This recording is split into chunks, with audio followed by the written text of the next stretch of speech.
The following content explores historical topics of a violent nature that may be disturbing to some audiences.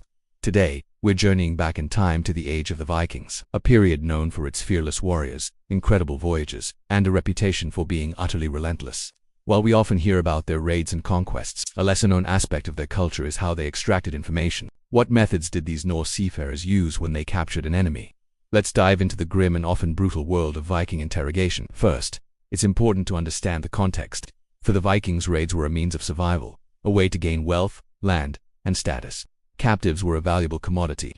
They could be ransomed, sold into servitude, or used for information. When a high-value captive, like a chieftain or a knowledgeable local, was taken, getting information about hidden treasures, troop movements, or fortifications was paramount. The Vikings were pragmatic people, and their methods were often designed to be effective above all else.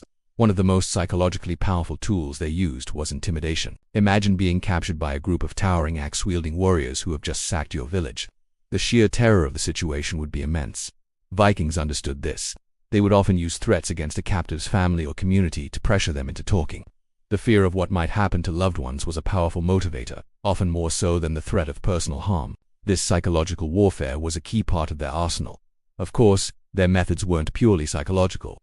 When intimidation failed, the Vikings were not hesitant to use physical means.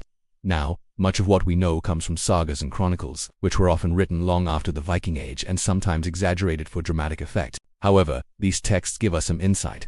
Milder forms of coercion might include things like deprivation of food, water, and sleep. Keeping a captive awake for days on end, cold and hungry, would weaken their resolve and make them more likely to cooperate. This combination of physical discomfort and mental exhaustion was a common tactic. As the need for information became more desperate, the methods could escalate. One account describes a practice where a captive would be tied down and have embers or hot coals placed on their stomach. The goal wasn't necessarily to end the person's life, but to inflict enough pain to break their will. Another technique involved making small cuts on the body. While not immediately life-threatening, the persistent pain, combined with the fear of infection and the sight of one's own suffering, was a powerful tool for coercion. It was a calculated cruelty designed to wear down resistance over time.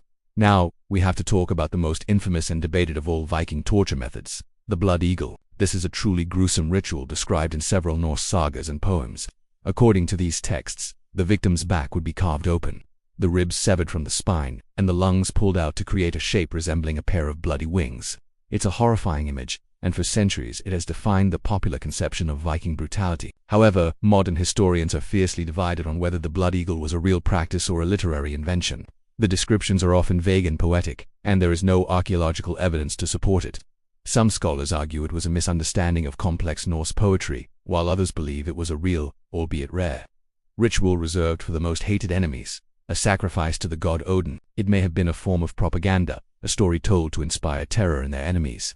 Whether real or symbolic, the legend of the blood eagle perfectly encapsulates the fearsome reputation the Vikings cultivated. Another method mentioned in the sagas is the hungry horse. This involved tying a captive's limbs to bent saplings or young trees, which were then released. The resulting force would cause immense and devastating injury.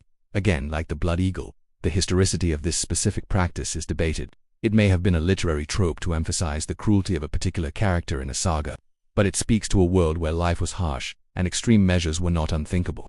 It's also crucial to remember that Vikings weren't a monolithic group. Practices varied by region, by chieftain, and by the specific circumstances of a raid.